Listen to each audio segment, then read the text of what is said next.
va partager Donc, les micros. ça va être ladies first. I will revert to you, Rita. With your various roles, you have an accurate view upon the European payment landscape. Can you give us your view about a strategy that the European players can adopt to help them to tackle the challenges that we have spoken about and to be more innovative and competitive? Merci beaucoup et bonjour. Je vais parler un peu en anglais, un peu en français, je ne sais pas. Mais je suis habituée de parler en anglais en travaillant, donc je me sens un peu plus à l'aise. I would say that first of all, the real reason to build and to create a European Payments Council was exactly to be able to meet the challenge of innovation, harmonization throughout Europe, and cooperation. So the EPC itself, and I'm glad to have to be the vice chair, has been one of the main strategic responses of the European banking sector to the challenges in the payments market. And the EPC has grown throughout these 20 years. We have celebrated 20 years a year ago. Was exactly has always been able to meet the challenges and to grow along with the evolution of the market. We started from the SEPA project. I was surprised this morning that our directrice seemed to discard the idea that we speak of a monetary union, not only for cash, but for retail payments, that was built over the years and we take for granted today. We really, while there are still some fragmentation, that's to be acknowledged, but we have a SEPA that spans over 36 states and that provides services, harmonized services throughout the area, and we just take that for granted. This is for the benefit of consumers, but especially for the benefit of businesses. So the market has grown from there and is implementing new and innovative solutions. The EPC has helped that process. The cooperation has also spanned from payment schemes to payment-related schemes. Two of them have been mentioned and will be also discussed later today. And these, to me, are very important because they complete and allow the players, the market players, really to innovate. I'm referring to RTP and the SPA scheme, the SEPA Payment Access Account Access Scheme. And there's also a view to go beyond the borders of Europe with the new scheme about one leg out instant payments. So there's a lot. There's plenty of opportunities for the participants in the market to start from these schemes and implement their own payment solutions in a competitive manner. The EU payments market is a highly competitive one, and this has not to be discarded. And at the same time, it builds on cooperation. And the EPC is one of the main actors of this cooperation.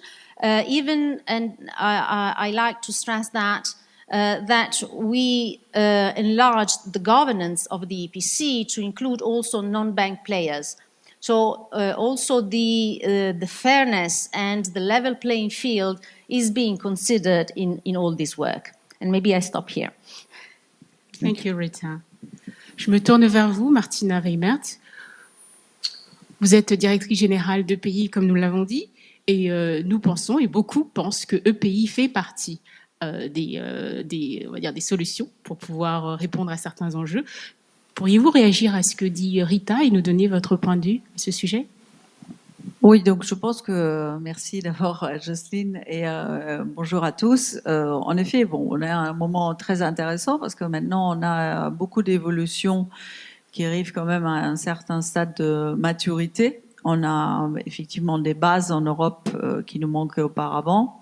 Les rulebooks, c'est extrêmement important parce que c'est, je dirais, un fondement sur lequel, effectivement, après, l'économie peut s'évoluer et prendre des initiatives comme ce qu'on essaye de faire avec EPI. Puisque nous, on utilise le rulebook de base et on construit un overlay rulebook puisque on a découvert qu'il nous manquait des pans sur le rulebook européen. Donc ça, je pense que c'est très intéressant parce que on leverage vraiment tout le travail qui a été fait en y rajoutant une couche peut-être qui me paraît absolument essentielle et dont on n'a pas encore parlé, qui sont les commerçants, parce que cette coopération-là fera qu'on a vraiment quelque chose d'intéressant à proposer au marché, aux consommateurs. Après tout, enfin, on parle beaucoup là de règles, de réglementation, de politique, etc. C'est pas là, je pense que ça se joue, c'est dans la rue, c'est avec le consommateur et avec le commerçant qu'il faut qu'on trouve une entente. Il faut que là, qu'on réponde à un besoin et la valeur ajoutée créée, c'est ça qui fera qu'on aura des solutions efficace et intéressante pour l'Europe, qui auront aussi une matière à de faire une expansion au-delà des frontières européennes ou pas. Donc, cette valeur ajoutée me paraît primordiale plutôt que de parler de réglementation ou de politique. Et je suis en effet tout à fait d'accord que la base de ce qu'on doit atteindre, c'est la confiance. La confiance, puisque bon, il s'agit de l'argent des gens. On sait bien que dans le paiement, tout prend beaucoup de temps parce que justement, il faut créer la confiance, il faut convaincre, il faut aussi établir un écosystème, et notamment en Europe, puisqu'on se veut démocratique, dans lequel on consulte, dans lequel on intègre, dans lequel on fédère. Et je pense que c'est ça notamment qu'on essaye de faire. EPI, c'est une manière de le faire. EPI, c'est une façon de fédérer le marché par des acteurs de paiement qui se sont alignés sur une vision. C'est, je pense, très important parce que c'est pas imposé. C'est une volonté commune parce qu'on a vu un besoin commun et un cadre général de marché qui nous semblait propice à le faire. Donc ça, je pense que c'est une approche peut-être différente.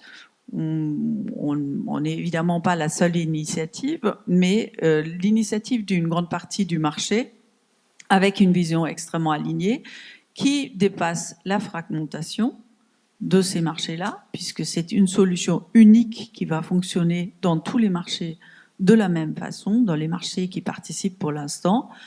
Alors, c'est pas encore totalement européen, puisque c'est une grande partie de l'Europe, là, avec les pays qu'on implique, France, Belgique, Allemagne et les Pays-Bas, on touche plus de 60% du marché européen en termes de transactions. Donc, c'est un point de départ qui me paraît intéressant. C'est pas pour dénigrer le challenge. Le challenge, c'est évidemment de devenir pan-européen.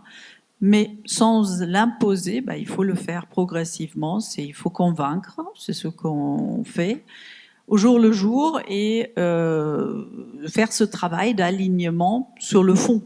Je dirais par la partie en bas du marché, pas par le haut, pas par la réglementation, vraiment par la concertation des acteurs et par l'alignement sur ce que devrait être le paiement demain.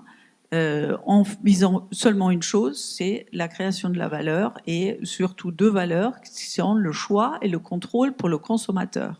Si on ne respecte pas ça, je pense qu'on ne pourra pas réussir en Europe Et c'est de là que viendra la compétitivité, parce que c'est de là que on pourra construire une position forte qui permettra à d'autres de nous rejoindre et aussi de s'exporter.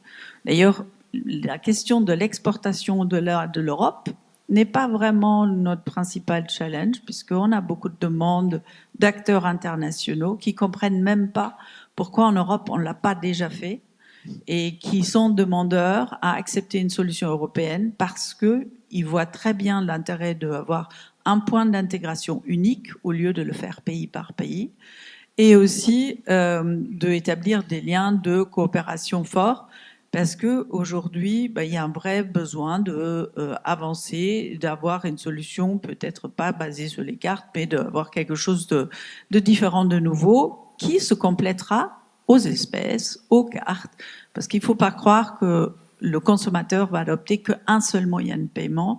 Le consommateur, s'il y a le développement des moyens de paiement alternatifs, c'est justement qu'il y a une demande plus large et qu'on se doit de prendre ça en considération et de répondre à une maturité dans le marché qui est déjà très, très avancée.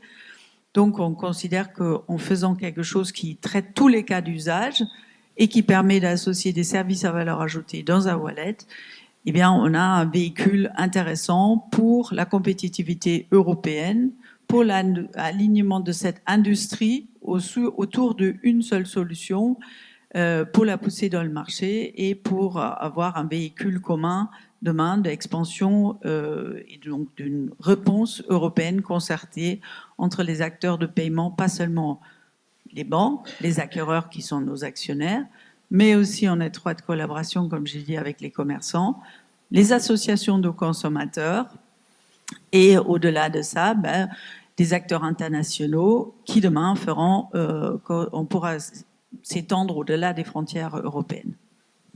Merci Martina. Moi, je vais me retourner vers les deux hommes cette fois-ci, qui représentent un banquier et un industriel européen, en tout cas qui le souhaite être européen et peut-être même international, et un banquier français qui a une vocation européenne, mais qui est aussi président d'un scheme domestique et qui pose justement, dans le cadre de cette construction européenne, de savoir les perspectives éventuelles au-delà des frontières. Donc, l'un et l'autre, peut-être Jean-Paul en premier, ce marché européen fragmenté, comment vous le percevez en tant que banquier et aussi en tant que président d'un scheme domestique, et comment voyez-vous les moyens de construire cette Europe aujourd'hui au niveau des systèmes de paiement?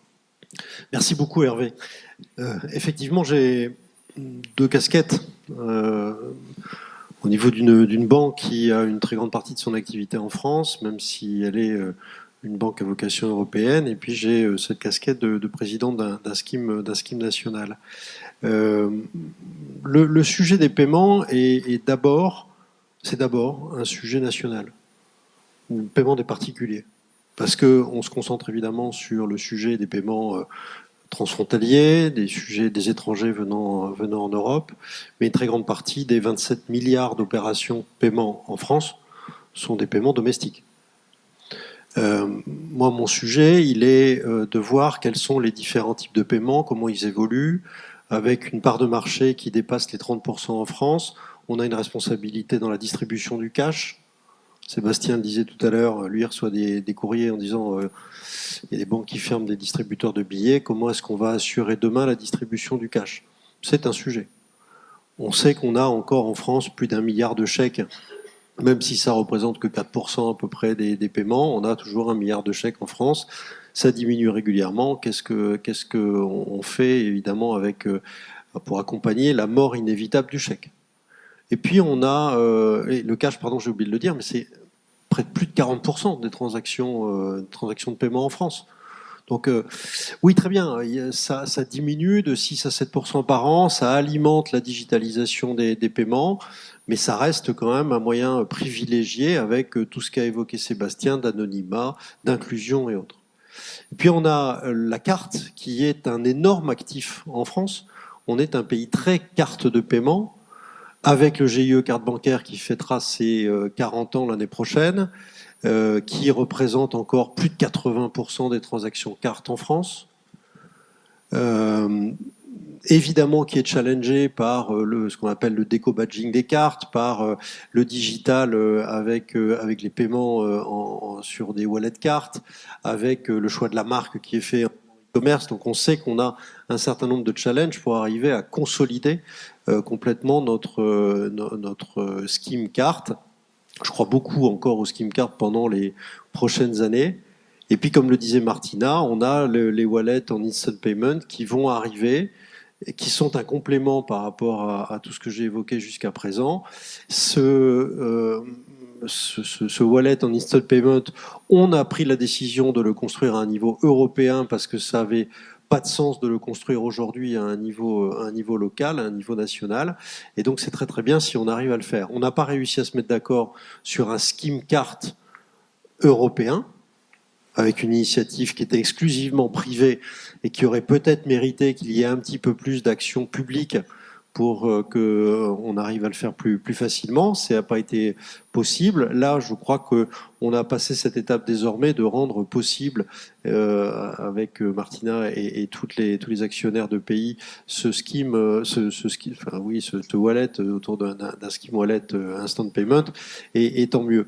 Mais on a vraiment tout ça à regarder dans la globalité pour arriver à et comme le disait aussi Martina, on sait qu'un moyen de paiement, il s'efface très très progressivement par rapport à un autre. Donc on sait que les wallets en instant payment, ça sera un complément à la carte pendant de très très nombreuses années, surtout dans des pays qui sont très habitués à la carte. Certains sont passés directement au wallet, mais on sait qu'en France, on va continuer à avoir cela. Donc moi, j'ai trois cercles. J'ai un cercle de la banque dont je dirige l'activité paiement, entre autres. J'ai un cercle au niveau scheme national que je veux évidemment consolider pour les prochaines années. Puis il y a un cercle européen qui est de dire comment est-ce qu'on participe à la construction de cette Europe des paiements. Merci Jean-Paul. Marc-Henri, c'est l'inverse. Vous êtes européen et il faut que vous travaillez en multi-pays, je dirais. Comment vous arrivez à combiner les deux stratégies ? Ouais, effectivement, nous, chez Worldline, on est fondamentalement européen. La France n'est pas notre plus grand pays. On a 80% de notre activité en Europe, donc on est fondamentalement européen, fondamentalement un industriel. Et je pense que dans notre métier d'industriel de paiement, notre grand défi, c'est effectivement de gérer la complexité européenne en apportant l'effet d'échelle. Et donc les deux éléments sont fondamentaux, complexité et échelle. La complexité, c'est pas quelque chose de fondamentalement négatif, et je pense que ce serait un peu passif que de s'en lamenter. Cette complexité, elle est là, elle est réelle, elle a une histoire, elle a ses raisons. Et je pense qu'elle a aussi certaines qualités qui sont appréciées aujourd'hui. Alors cette complexité, juste pour l'objectiver 2 minutes, on parlait avec un des GAFAM récemment qui nous disait, bon, pour bien traiter l'Amérique du Nord, vraiment bien les consommateurs, j'ai besoin de 10 moyens de paiement à peu près. C'est déjà quelqu'un d'assez ouvert. L'Europe, c'est 10 fois plus. Il faut traiter correctement 100 moyens de paiement pour traiter correctement les consommateurs européens. Donc on a une complexité qui est objectivement très forte. Quand je disais qu'elle a sa légitimité, elle vient de l'histoire. Les gens ont développé des habitudes, ils ont développé une confiance. Jean-Paul l'expliquait autour de la carte. La carte en France, on a développé des habitudes, une confiance. Elle est très efficace. On l'a encore revu dans la presse récemment, mais c'est une réalité. Le moyen de paiement français est très efficace. Si je prends Girocard en Allemagne, c'est aussi un moyen de paiement qui économiquement est très efficace. Donc le marché des paiements européens est sans doute un des plus concurrentiels, un des plus compétitifs, un des moins onéreux de la planète. C'est-à-dire que les consommateurs, les commerçants européens sont ceux qui payent le moins pour leur système de paiement. Donc cette complexité, c'est une richesse, d'une certaine façon. Nous, notre défi, c'est de le traiter à l'échelle. Parce que cette échelle, elle est attendue. Les commerçants européens nous disent, nous, on aimerait avoir un contrat unique et pouvoir traiter, avoir un reporting centralisé de l'ensemble de nos flux, pouvoir déployer avec un contrat unique une solution unique sur l'ensemble des pays européens et traiter ça de façon unifiée. Il y a une attente de cet effet d'échelle, une attente de l'efficacité économique qui va avec. Et pour l'innovation également. L'innovation, on l'oublie parfois, c'est beaucoup un sujet d'échelle. Quand on veut essayer quelque chose de nouveau, si on le déploie sur un scope très très petit, on n'a pas le retour sur investissement. Et donc, on a besoin d'avoir cet effet d'échelle pour vraiment pleinement jouer l'innovation. Et le consommateur est en permanence en attente d'innovation. Donc, nous, notre enjeu, c'est gérer cette quadrature du cercle au niveau de Worldline comme industriel. Et donc, comment on le fait? On le fait principalement en concentrant notre effort pour créer un cœur de solution sur vraiment le noyau, et là je vais me concentrer sur la partie acceptation technologique des moyens de paiement, acceptation des flux financiers, gestion des flux financiers associés, l'acceptance et l'acquisition dans notre jargon, qui soit le plus standardisé possible, le plus cross-border possible, le plus ouvert possible à tous les moyens de paiement, à toute leur diversité européenne, et autour de ce noyau, autour de cette plateforme cœur, la développer le plus possible via des partenariats. Les partenariats, évidemment, avec les différents moyens de paiement, hein, pour être le plus ouvert possible, et les partenariats pour avoir la meilleure accroche et le meilleur effet d'échelle au niveau local. Et effectivement, bon, comme ça a été dans la presse, on peut en dire un mot. On est très fiers d'avoir pu, en France, annoncer la perspective d'un partenariat avec le Crédit Agricole, qui apporte cet effet d'échelle dans la distribution sur l'ensemble du marché français, et aussi par rapport à ce sujet d'innovation, la connaissance des goûts, des attentes spécifiques des commerçants, des clients français, et donc des attentes en termes d'innovation qui font partie de l'enrichissement en fait de notre approche. Donc nous, on accepte, on vit cette complexité comme une situation du marché européen, comme une richesse, et on essaie de la gérer au mieux. Merci. Alexandre, je me tourne vers vous pour avoir le point de vue d'un banquier central. Oui, alors beaucoup de choses ont été dites et je vais alors éviter un premier piège, c'est de ne parler que d'euros numériques parce que je sais très bien que à la Banque de France on peut être une cible facile pour disserter sur le sujet. Un contributeur. Connaissant l'actualité toute récente. Et puis il y a une autre très bonne raison, c'est qu'Éric Lacorège tout à l'heure a une keynote et il en parlera vraiment de manière très très approfondie. Non mais par rapport à cette question. Encore une fois, beaucoup de choses ont été exposées par les uns et les autres, y compris ce matin. Moi, je retiens quand même plusieurs éléments et qui sont liés au triptyque qui nous guide en tant que banque centrale. C'est un triptyque très simple autour de l'innovation, de la réglementation et de l'opérationnel. C'est-à-dire que nous sommes aussi des acteurs de l'ensemble des paiements. Ne pas oublier que le règlement en monnaie de banque centrale, c'est un règlement qui vous concerne tous les acteurs économiques. Et c'est vrai que l'euro numérique est une brique supplémentaire par rapport à cette action opérationnelle que l'on a. Mais je reviendrai peut-être beaucoup plus tard sur cet aspect. Donc je pense qu'aujourd'hui, dans le contexte dans lequel on a un résultat qui est en demi-teinte sur ce qui se passe sur le marché européen. Si je prends l'aspect innovation, il y en a beaucoup. Il y en a que l'on encourage. Je reviens sur EPI, mais c'est un des sujets que l'on a porté de manière très forte au sein des banques centrales et avec la BCE depuis de nombreuses années, que l'on a porté aussi auprès de l'État français. Les États membres, on va dire, du consortium d'origine ont clairement affiché leur soutien. Nous-mêmes, banquiers centraux, nous l'avons fait. Je n'avais pas vu cet alignement des planètes des pouvoirs publics avec une initiative privée depuis vraiment très longtemps. Et je pense d'ailleurs dans les paiements, c'est probablement la seule. Peut-être que le CEPA, dans les années 2000, avait cette forme d'engouement également qui pouvait exister, mais pas aussi industrialisé, je dirais, et aussi proche de l'utilisateur final. Donc, non, je pense que l'innovation est là, on l'encourage, il faut continuer à le faire, mais force aussi est de constater qu'on a quand même un certain nombre de limites aujourd'hui dans le marché tel qu'on le regarde, et ce sont des limites que l'on répète, que moi je répète personnellement assez fréquemment, d'année en année, sur le fait que l'on a, et en effet, un marché européen fragmenté. Alors, quand on dit fragmenté, on parle probablement des solutions qui sont fragmentées.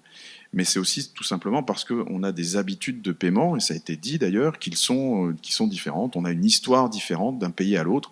On a des habitudes de paiement qui sont fondamentalement variées.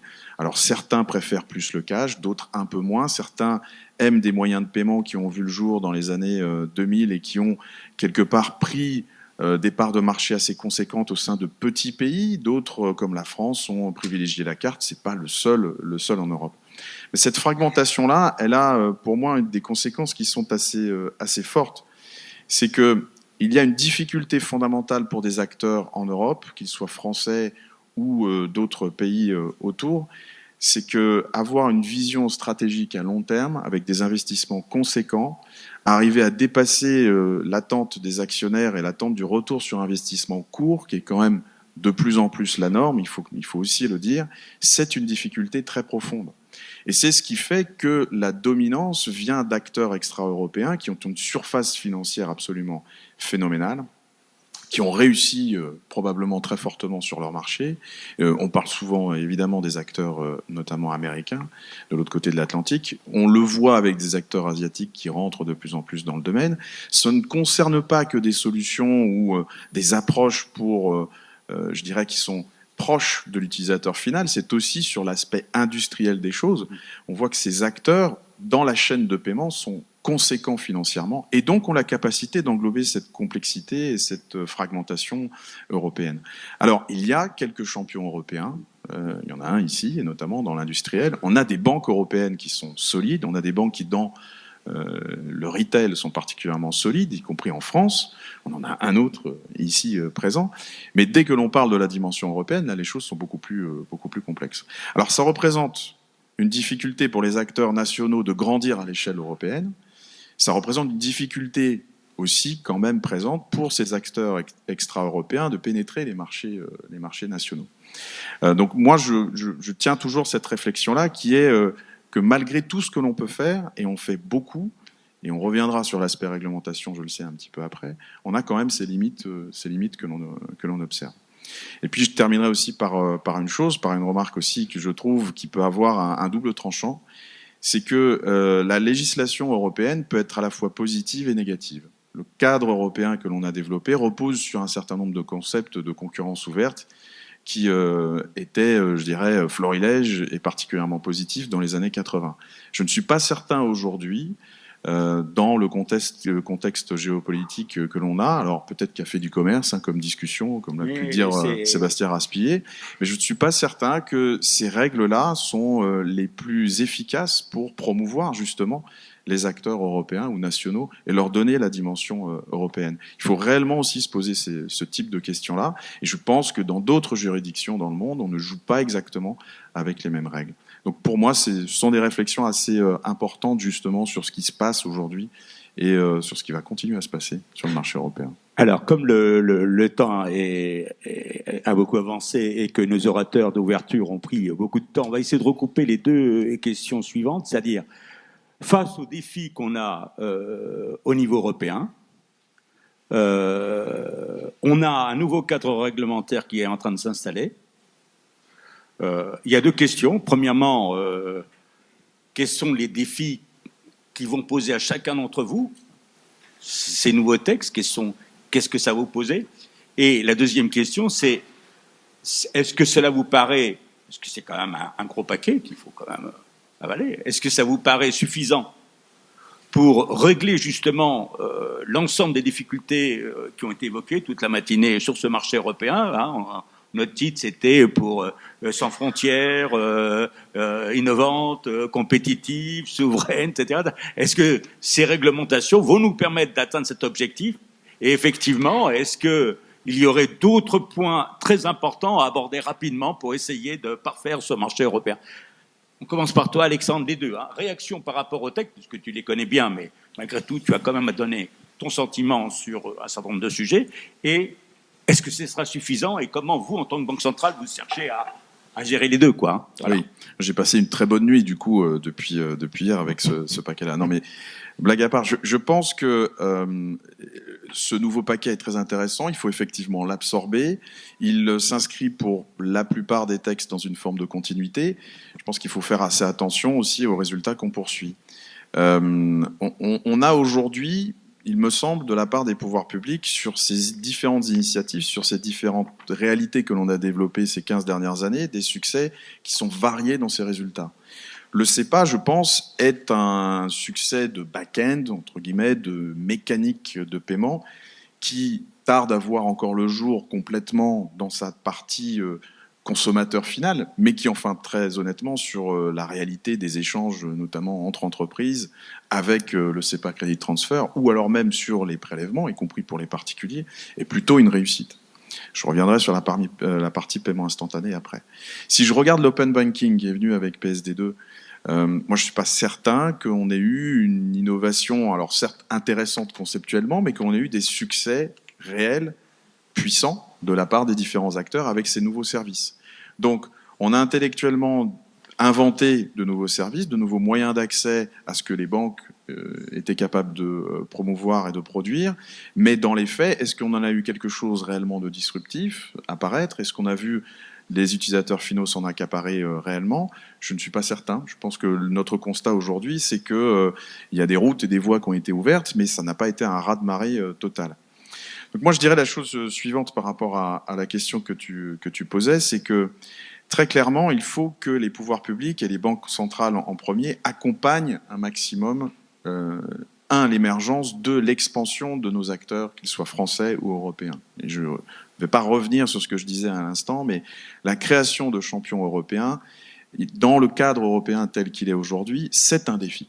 Y compris pour une consolidation bancaire, on reposera la question. C'est pour moi un défi de manière très claire. Je ne vais pas parler de consolidation bancaire, je parle vraiment de cette partie paiement et la capacité à prendre la surface nécessaire à la fois du côté industriel et du côté utilisateur finaux, j'entends par là le consommateur, le commerçant, face à des acteurs extra-européens qui ont la capacité financière de venir et de gérer ces complexités qui ont été mentionnées, que j'ai résumées aussi de ma part. Donc il y a de manière très claire une volonté pour nous que le cadre réglementaire accompagne les utilisateurs, accompagne les acteurs économiques. Moi, je trouve que de ce côté-là, par exemple, les aspects de sécurité qui existent dans la DSP2, qui vont continuer à être précisés, on le pense évidemment, dans la DSP3, sont extrêmement positifs. Il faut continuer là-dessus. Je pense que d'un point de vue des moyens de paiement, on a des socles aujourd'hui. Le paiement instantané est un socle qui n'est pas encore complètement utilisé. EPI va le faire, d'autres acteurs le font. Je parle de pays parce que nous sommes juste à côté, mais très clairement, d'autres acteurs vont le faire, la réglementation va aider, mais on attend encore, et je crois que ça me fera venir sur mon dernier point là-dessus, on attend encore que des solutions réellement aient pu voir le jour, qui soient concurrentes et qui fournissent le même type de service aux clients finaux ou aux commerçants, comparé aux systèmes de paiement internationaux ou même aux systèmes de wallet qui viennent d'ailleurs. Et le dernier point, c'est qu'il y a un autre socle qui est potentiellement en devenir, c'est celui de l'euro numérique. Je ne vais pas m'étendre sur cette partie-là, mais je voudrais juste insister sur 2 points.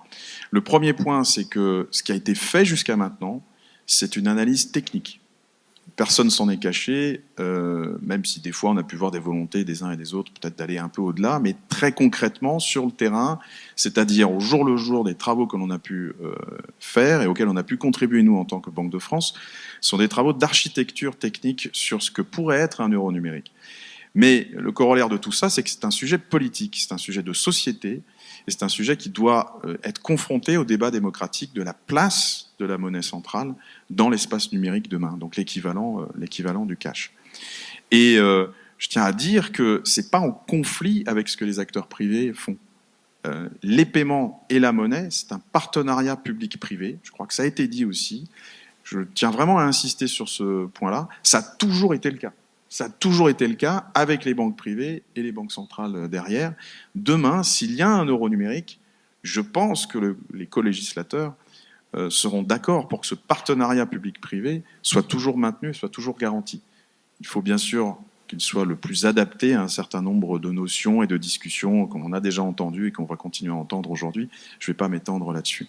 Mais très clairement pour nous, encore une fois, nous avons ces 3 casquettes.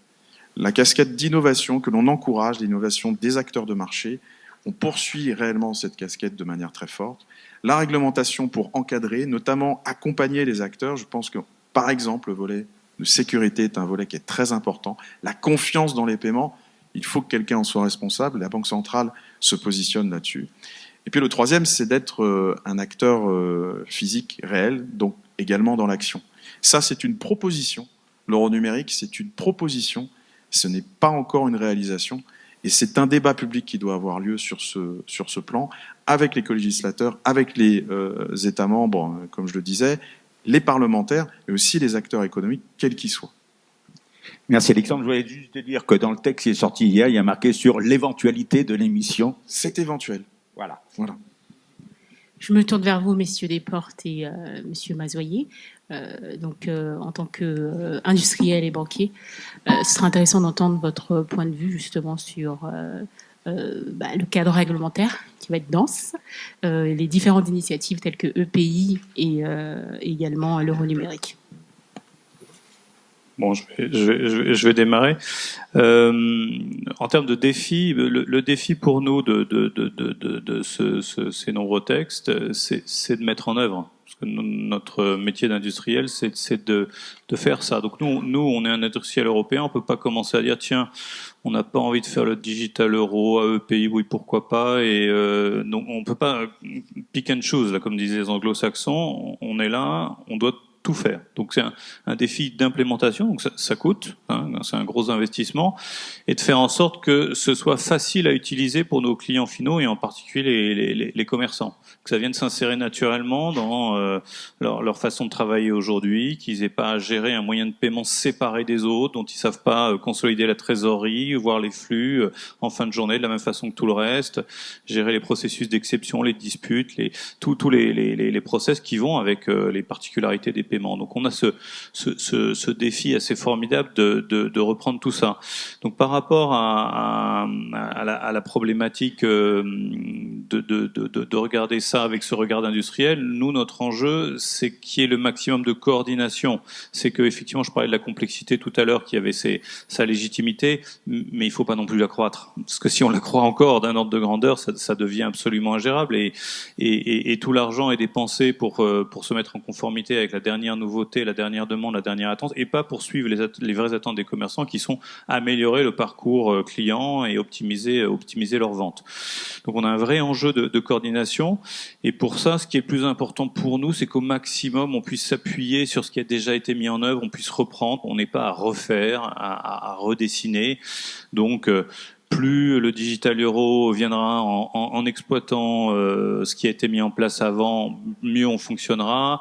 Plus EPI reprendra des actifs technologiques qui existent sur le marché, les réutilisera sans les refaire, plus on sera en capacité de le déployer rapidement, et plus ce sera l'intérêt en fait de l'ensemble du marché. Donc ça c'est vraiment, je dirais, ma remarque un peu générale. Après il y a un sujet de coordination temporelle.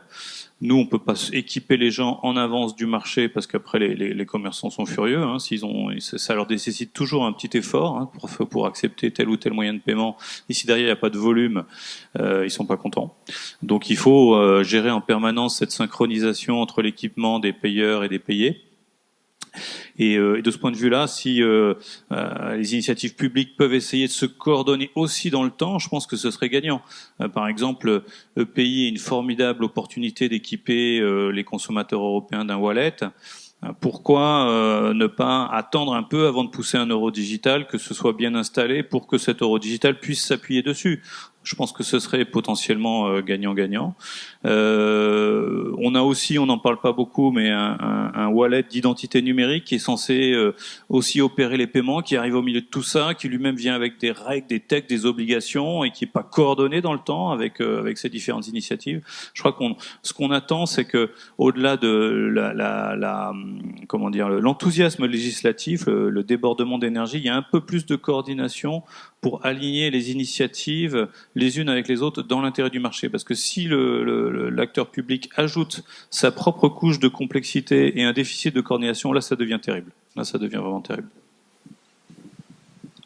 On met toujours beaucoup d'emphase au niveau européen sur la libre concurrence et le marché unique.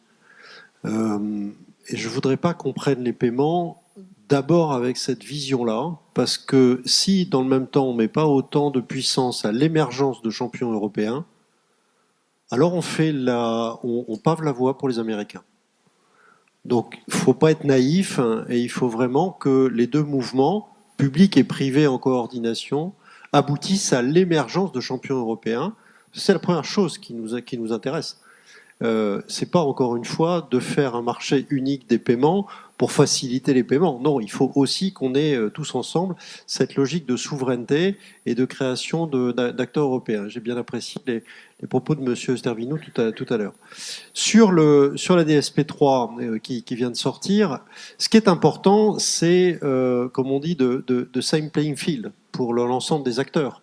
Et là, on voit bien qu'il y a aujourd'hui des injonctions qui sont mises sur les grandes banques qui sont de nature un petit peu différente par rapport aux acteurs de paiement petits, plus innovants ou plus spécialisés.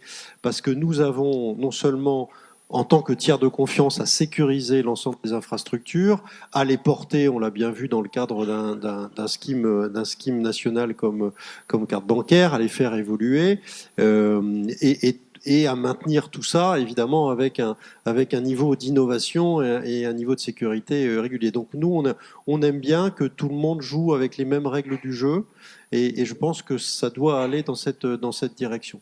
Sur l'euro digital, s'il s'agit de créer une sorte de portefeuille électronique dans lequel on a des euros, que l'on les transmet à un autre portefeuille électronique, que ce soit d'un particulier à un particulier ou chez un commerçant, à ce stade, moi, je n'ai pas vu la différence par rapport à des comptes bancaires. Donc, si on n'a pas un cas d'usage qui permet de dire en quoi c'est différent, je ne vois pas aujourd'hui la place donnée à l'euro digital. Alors, c'est vrai que c'est une dimension technique qui a prévalu jusqu'à présent. L'argument comme quoi on a plus confiance dans la monnaie de banque centrale que dans la monnaie commerciale en Europe, où 430 banques sont soumises aux règles Bâle III. Je vous rappelle qu'il y en a 13 aux États-Unis. Je ne suis pas sûr qu'il y ait un problème de crédibilité, de solidité des banques et donc derrière de confiance dans ces grands établissements. Donc je ne vois pas aujourd'hui l'argument réel sur l'euro de banque centrale on aurait plus confiance dans un euro de banque centrale que dans un euro commercial.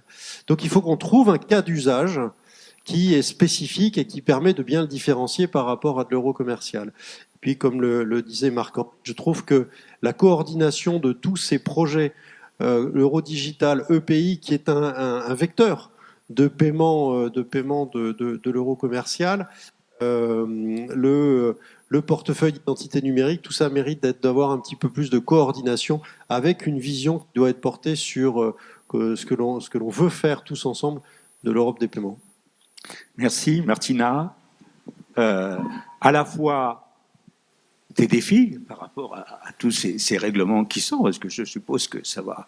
Et puis aussi, qu'est-ce qui manquerait pour toi pour que ce paysage, pour parfaire ce paysage des paiements, pour faciliter le développement de pays et pour répondre aux défis et faire avec le pays un champion européen?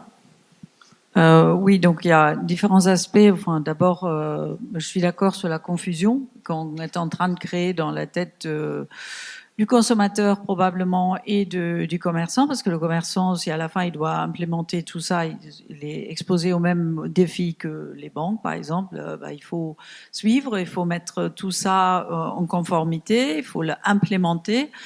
Donc le défi de l'implémentation de tout ça, je pense que ça c'est un énorme défi, mais je suis bien positionnée pour le dire puisqu'on est en train de construire et d'implémenter.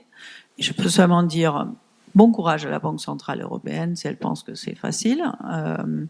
Et dans le même contexte de faire coexister tout ça, le cadre de coopération, oui, on est tous d'accord qu'en Europe on a besoin de partenariats publics-privés.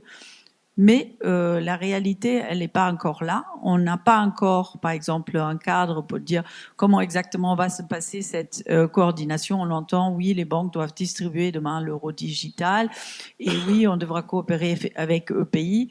Mais le cadre est vraiment pas clair encore. Il reste beaucoup de questions vraiment de fond, de comment ça va se passer sur l'acceptation, qu'est-ce que ça veut dire au niveau des règles, quand on va coexister, si par exemple on intègre l'euro digital dans le wallet de pays, qu'est-ce que ça veut dire pour le business model. Donc il y a des choses très concrètes qui restent à résoudre. Et puis il y a des choses plus stratégiques, je dirais même. C'est la réussite pour nos paiements. Là, actuellement, on parle toujours de level playing field. On doit réaliser qu'on est en cours de rattrapage par rapport aux Américains.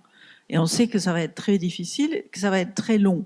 Donc de dire qu'on va être au level playing field avec les internationaux, franchement, c'est donner des mauvaises cartes à l'Europe. Donc je sais bien, on ne peut pas faire de la différenciation positive ou préférentielle pour les solutions européennes. Néanmoins, je pense que le cadre public de soutien aux initiatives européennes, il doit être revu, renforcé. Je ne le dis pas pour la France, je suis très contente parce qu'effectivement, oui, on a le soutien de Bercy, de la Banque de France, etc. Mais ça doit aussi signifier des choses très concrètes. Et les choses concrètes, on les voit maintenant dans l'implémentation. On a par exemple des sujets, je suis désolée de descendre un petit peu dans la technicité, mais on parle paiement, donc on aime tous ça. C'est par exemple des sujets de AML. L'instant payment, et d'ailleurs aussi pas l'euro digital, ne vont pas réussir si on n'arrive pas à traiter la question de l'AML, des listes américaines qu'on doit contrôler en Europe, qu'on doit vérifier. Et là, les autorités, je suis désolée, mais doivent nous protéger contre les Américains. Parce que c'est absurde qu'en Europe, on doit faire ce chose-là alors qu'il s'agit de transactions intra-européennes. Alors, c'est extrêmement politique, très très compliqué. La Commission a déjà fait des pas, les banques centrales ont déjà fait des pas, mais c'est très très compliqué pour faire ça. Donc, mais c'est des sujets très concrets, c'est pour ça que je cite ça comme exemple. Et des choses comme construire une prévention de la fraude pour demain. On l'a entendu, la fraude augmente à nouveau. La fraude sur l'instant payment va être un vrai sujet. Donc nous, on construit une solution pour la prévention de la fraude, mais encore faut-il qu'elle soit présente partout en Europe et qu'on puisse leverager ça pour être vraiment efficace. Donc il y a des sujets très précis paiement qui vont se rajouter à tout ce débat politique, philosophique, etc., où on n'est pas encore arrivé à la fin. Merci Martina. Rita, I will speak French, ça va être plus facile. Oui. Rita, vous avez une double responsabilité. Vous êtes patronne des paiements de la Fédération bancaire européenne, mais vous êtes aussi, pour en dire un tout petit mot, patronne des paiements italiens à la BI.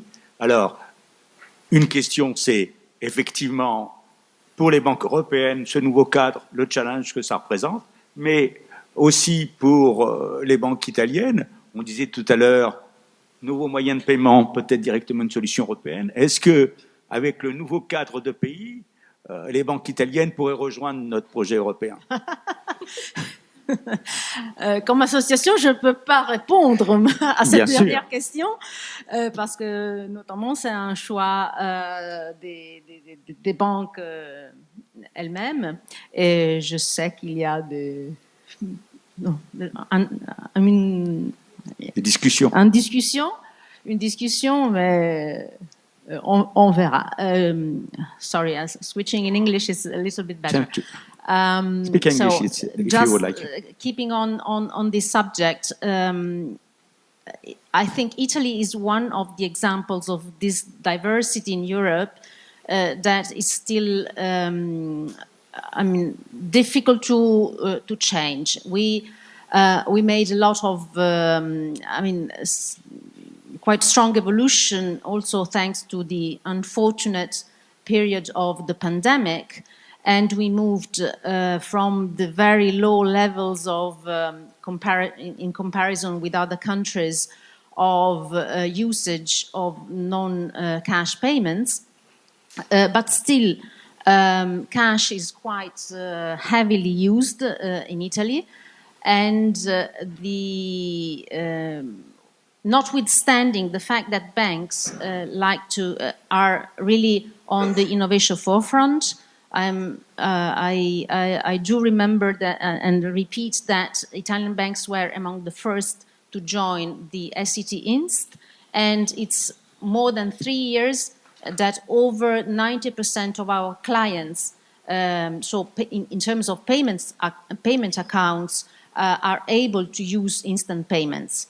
So it's not because we lack innovation. We were the first industry to have an operational process, interbank process, fully based on DLT, which is working since 2017, and that we are taking as an example for experimentation together with the National Central Bank for the wholesale CBDC part.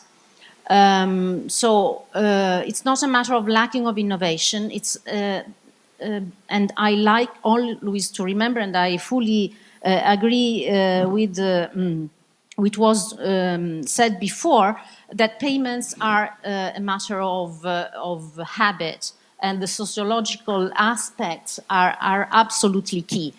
We in Italy have a long-standing national scheme for cards, and of course it's also a matter of investment and how this goes into a wider strategy of the banking sector. So there are a number of aspects to be addressed, and I do see the challenge that Martina was referring to earlier about having a long-term investment that has to be matched with all the other aspects that were also been mentioned. And in this respect, I would say that we do feel this uncertainty and this coordination challenge of the different work streams and also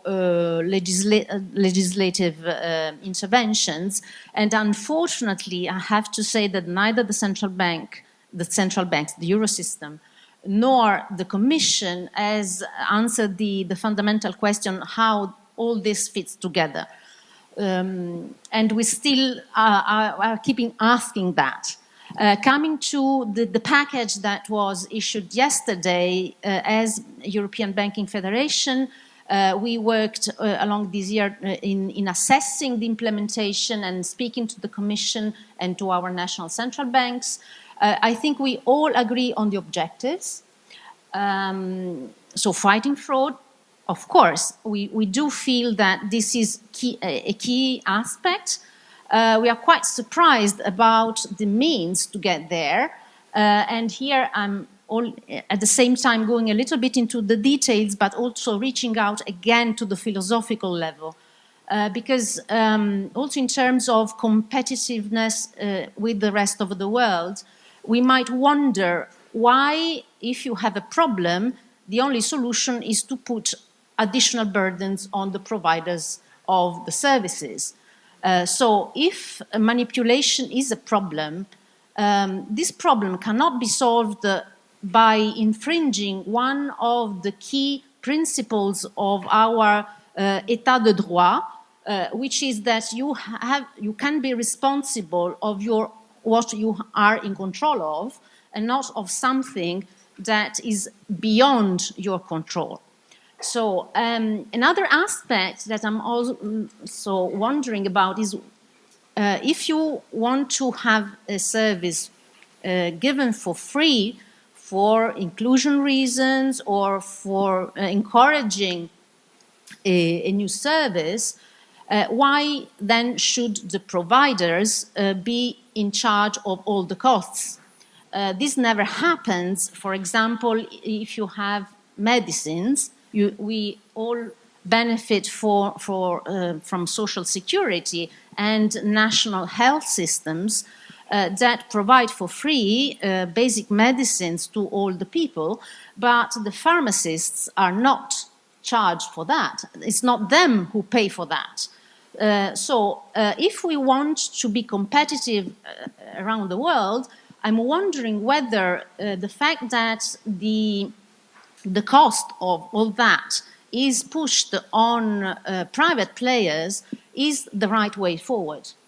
Because this indeed makes European players be at a disadvantage towards non-European players. I believe that not yesterday's package, but another package which is being negotiated, which is the Data Act and the Digital Markets Act, go in the right direction to create a level playing field also with the big giants that deal with data. But again, why then not having the same principles in PSD3 of remuneration of access to data? Because again, we can't pretend that new services can take up without the right investments, but also without an ongoing investment that is required from providers to upgrade constantly the systems and to prevent fraud. So I would have liked to see a consistent approach to remuneration of data access in the new package, but unfortunately it's not there. But I believe that as EVF we will continue to discuss, and we do hope that the dialogue that was opened with the publication will continue, and not to speak about the dialogue that is needed on Digital Europe. Maybe I stop here. Merci beaucoup. Thank you for. Merci, Thank on you. peut applaudir nos orateurs. On va arrêter là.